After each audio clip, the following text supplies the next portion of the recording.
আচ্ছা পারভেজ, আমি আর আজকে বোর্ডে যাচ্ছি না, যেহেতু তোমাকে হোমওয়ার্ক দিয়েছিলাম, তো বের করো দেখি কি লিখে আনলে, কি কি বৃত্তান্ত দেখি। জি স্যার সব করে আনছি স্যার, এই যে স্যার। দেখি।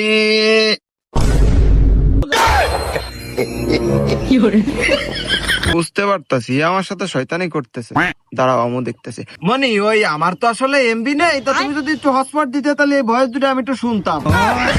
এই রে, স্যার মনে হয় বুঝে ফেলেছে।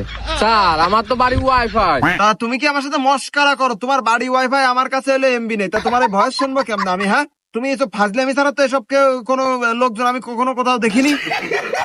স্যার তাহলে এবার সত্যি কথা শোনেন, কালকে আপনি করাইছেন সেটিং এর ক্লাস, দেশেন বাড়ির কাজ হলো এডব্লিউএম এর জনককে, ফ্রি ফায়ারের জাতির পিতাকে। এইসব কি কোনো কাজ হলো স্যার? এই সবটা কি আমার বাপও তো জানেন? আমার বাপ আজ 64 বছর ধরে ফ্রি ফায়ার খেলে, সেও তো জানে না।